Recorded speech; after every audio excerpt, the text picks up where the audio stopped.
Ćao dragi moji, evo mi sa jednom temom koja nije specifična za moj kanal, ali obzirom da sam se bavila temom zdravlja, pitanju mršavljenja sirupa i ostalih stvari, ko me prati dugo zna o čemu pričam. Ja vas molim da me saslušate do kraja, a onda ću na kraju videa reći zašto sam ovaj video snimila i na koji način sam ja to testirala. Ne znam otkud se ova mušita stvorila sad ovde kad je napolju već hladno, no dobro. Da ne dužim, krenut ću, znači ovaj video je primenljiv apsolutno na sve, na zdrave osobe, na one koje nisu zdrave, a ne znaju u čemu je problem, i na decu, naravno. Znači, apsolutno na sve. Radi se o vodi. Znači, ovako, svi nose po flašu vode i neprestano odpijaju gutlje po gutlje vode. To mi ih je naučila ekonomska propaganda. Ja objavim jedan podsjetnik da bi išla redom i da ne bi nešto preskočila, jer je jako bitno, ali je stvarno bitno i molim vas da saslušate do kraja. Ja ću brže da pričam, vi posnimite video pa se nađite gde ste, naći ćete se, sigurno. Kažem, tome vas je naučila ekonomska propaganda. Dakle, preterani unos vode, pogotovo u malim gutljima, dovodi do oticanja mozga. Da li ste to znali? Ne, mislim da u većini slučajeva kao i ja što nisam znala. Znači, ja sam bila šokirana ovim saznanjem. Znači, ovo nije priča tek tako neka bez veze, ovo je baš testirano. Istovremeno, ako ne pijete vodu, kada vam je potrebna, doći će do oštećenja mozga, što je logično. I kada vam je, kao i do oštećenja organizma. Ne radi se samo o vodi koju pijete, već radi se i o hrani koja treba da se unosi, a to je hrana koja sadrži puno vode. Preporučena dnevna količina, znamo da se priča i da su milenijumske generacije nama donale, da kažem tako, pravilo, da je unos dnevni vode 3 do 4 litre dnevno. Sad, da li se treba prisiljavati i piti vodu čak i onda kada nismo željni? I koliko vode trebamo da stvarno pijemo dnevno? To je tema. Ako vodu pijete zato što niste željni, ništa se neće drastično promeniti. Jedino u Americi, uprkos hladnoj klimi i svako pije dosta vode, nosi vodu i neprestano pivu, znači ono iz flašica, što je preneto negdje na naše područje dosta.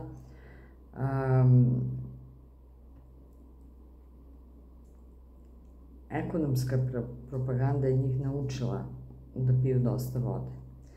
Sad,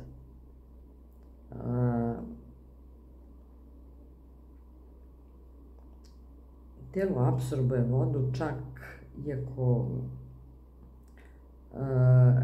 i preterane količine vode se unosi u organizam, a posebno sa apsorpcijom vode, pazite ovo, sa apsorpcijom vode opada nivo natrijuma koji je u organizmu veoma delikatno regulisan. Ostatak tela je takođe pogođen,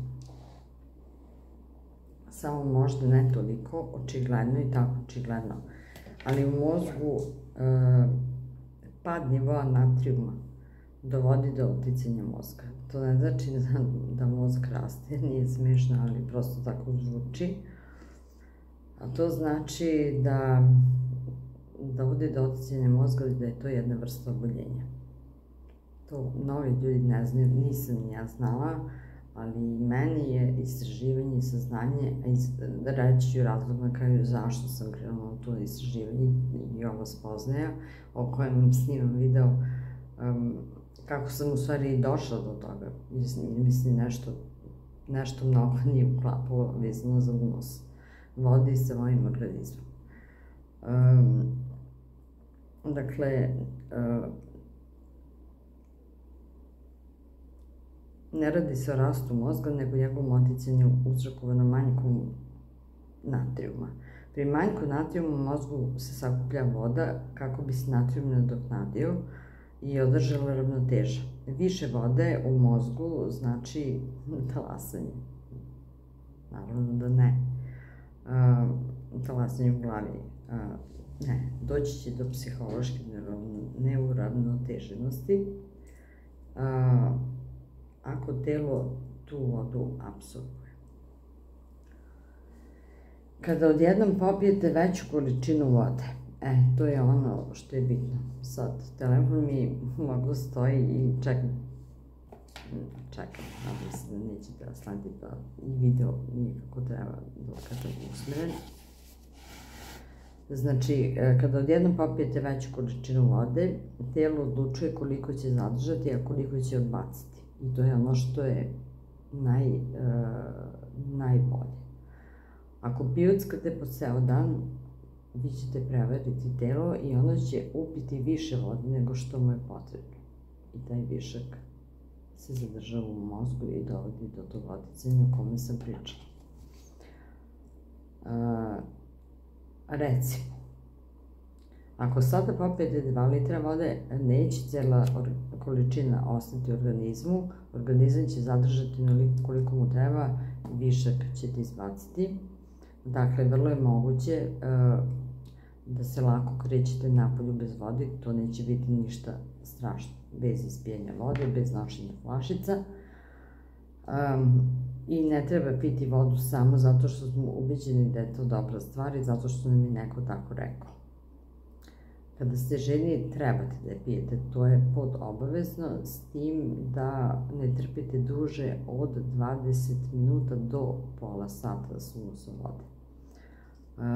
Da bismo bili potpuno sigurni da li pijemo dovoljno vode, uvek treba popiti 10% više od onoga koliko nam organizam traži. Znači, kad ste željni popijete i onda kao tolite žeđ i popijete još malo.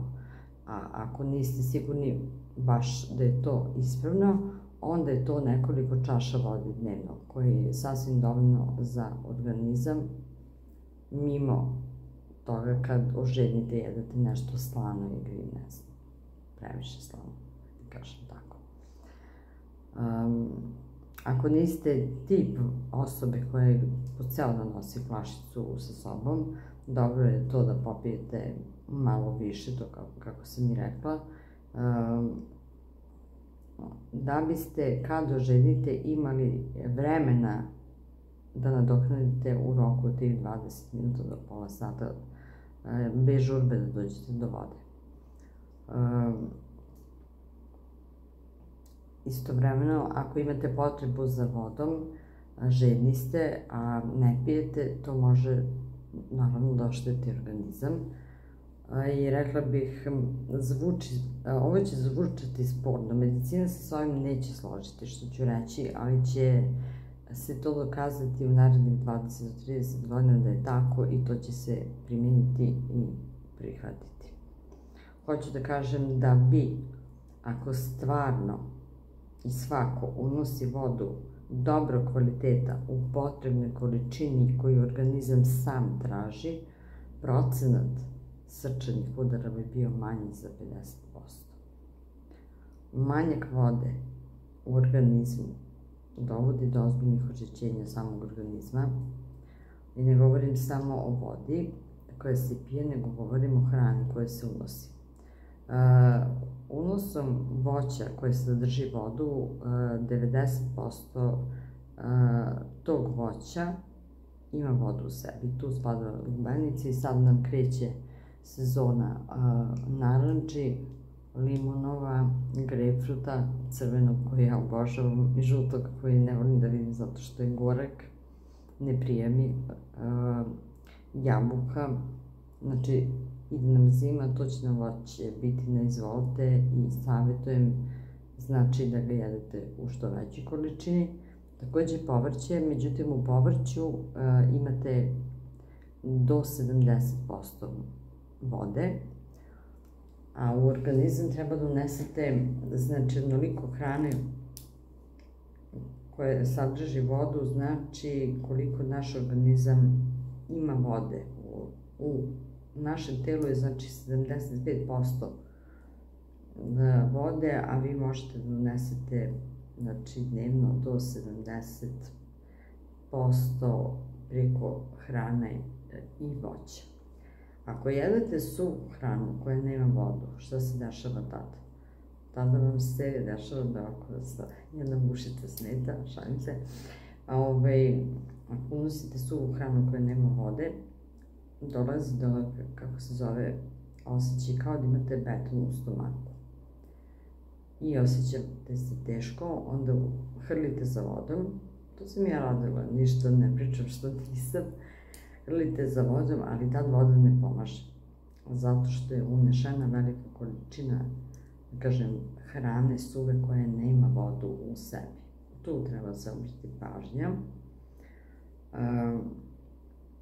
Manjak vode u organizmu dovodi do ozbiljnog oštećenja srca. Rekla sam, znači, u procentima u voću i povrću. Rekla sam, kada se zaglavi, znači, hrana se zaglavi kad je suva, kad nema vode, znači radite voće ili povrće.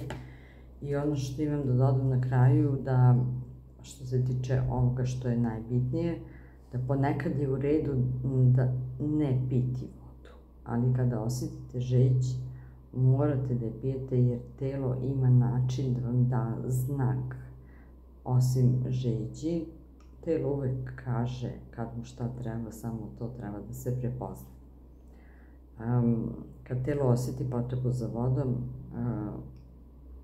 normalno da ćete popiti i tad morate popiti znatnu količinu vode. Ako pijete dovoljno, telo samo odlučuje koliko će zadržati i koliko odbaciti.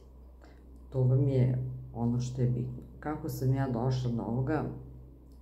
Mislim, do ovoga da ću sve ovo da iščačkam i da dođem do svog šta se to dešava. Znači, kad je uvedeno, mislim, nije to pravilo, ali kao 3 do 4 litra vode, ja sam sebi rekla, pa ajde kao da probam. Onda kad sam videla one 2 ogromne flaše od po litra i po ili 2 od 2 litra, meni je pogledam od flaše i nije mi dobro, znači da kao treba da popijem dnevno toliko. Onda sam čula da su Nemci svoje vremeno, kako su se navikavali da piju vodu, mislim da sam to i pričala možda u nekom videu, a možda i nisam u videu, nego sam pričala ljudima sa kojima sam, to i pričam ljudima sa kojima radim vezano za sirupe za detoks organizma. Oni moraju da piju dosta vode da bi izbacili, da bi se izvršila detoksikacija organizma. Jednom sam davno, znači, naletala na tu studiju, proverenu, testiranu, gde se postavi 8 čaša vode po 2 decilitra, 8 do 10, ajde 10, da bi se izvuklo 2 litra vode, recimo.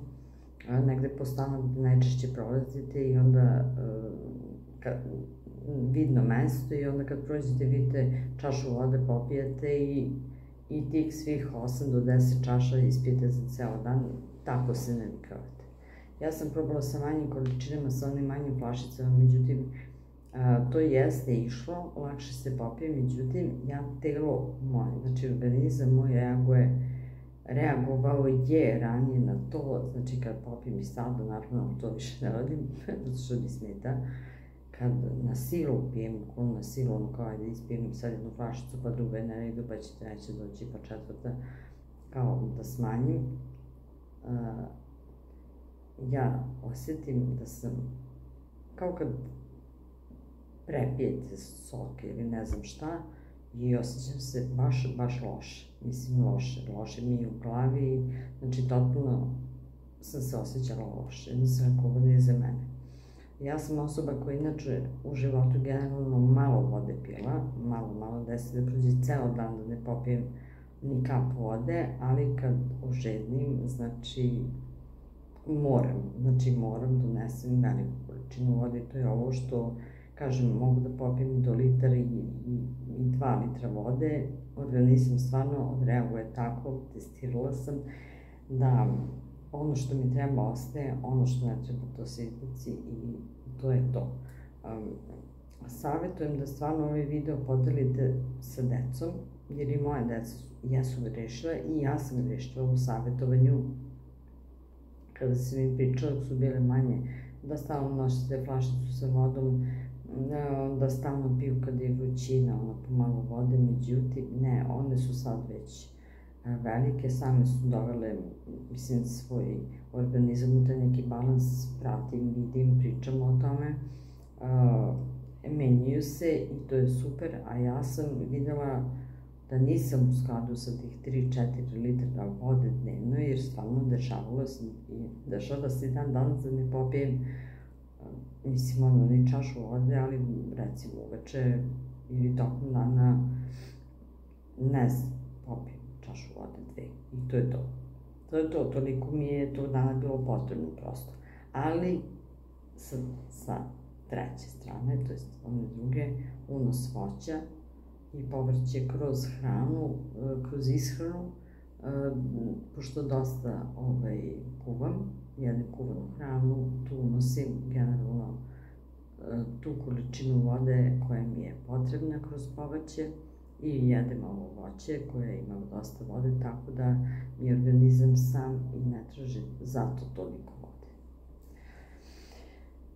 Ovaj video sam snimila samo iz razloga što želim da budemo svi zdravi i da radimo na tome, ako vidimo da nam nešto smeta, ne znamo šta je to, eto, možda baš ovaj video bude poslužio vama i otkrijete zašto se ne osjećate dobro. Samo iz tog jednog razloga, da što više ostane zdravo, da primijenite ovo. Za ovo testiranje traje samo 1 dan. Bukvalno sutra možete testirate.